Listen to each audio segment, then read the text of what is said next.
All right, for more on this and a lot to decode from the United Kingdom, of course, we are being joined by Jonathan Liss from London.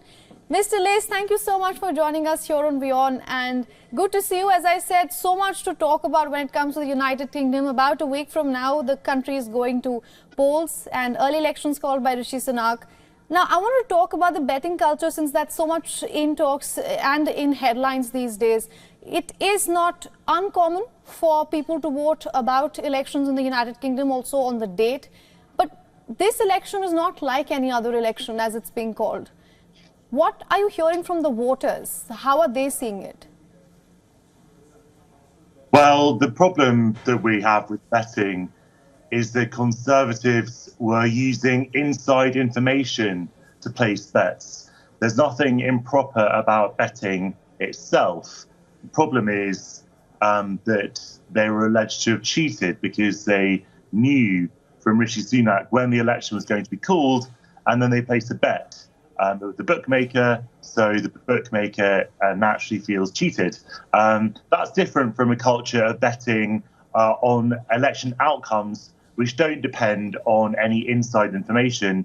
But now the problem is that you have a whiff of scandal, and that scandal threatens to take in other people who may have placed innocent bets, even if not the wisest bets. For example, the Labour candidate who placed a bet that he would lose his own election, and he has now been suspended, even though that's not cheating in any way.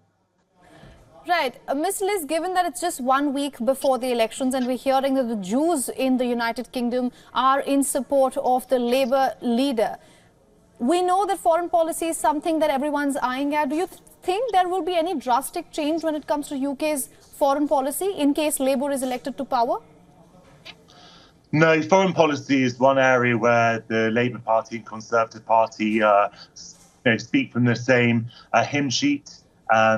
Labour will be marginally tougher on Israel, I suspect, because Keir Starmer has faced such a backlash for his blank cheque support for Israel in the early days of the Gaza war.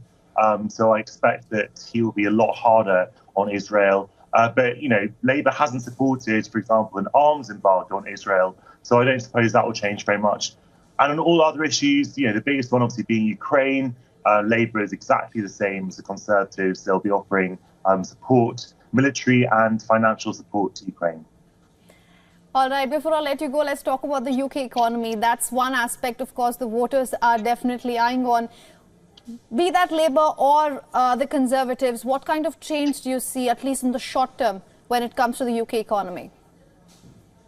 Very little, I'm afraid, because the parties are not being honest with the medicine that is needed for our economy, which is completely flatlining, very, very poor growth. We were in recession until recently, and there's very little sign that the economy is ticking up, although inflation has come down. Now, Labour says its priority is to grow the economy, which is great, but we also need concrete moves for doing that.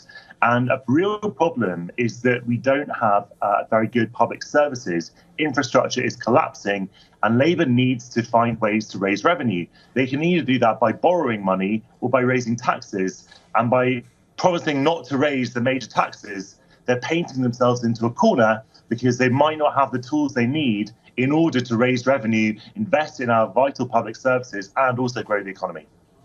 All right, I've been speaking to Mr. Jonathan Liss from London. He's a journalist. Thank you so much for joining us on this broadcast and getting us your insights. For all the latest news, download the WION app and subscribe to our YouTube channel.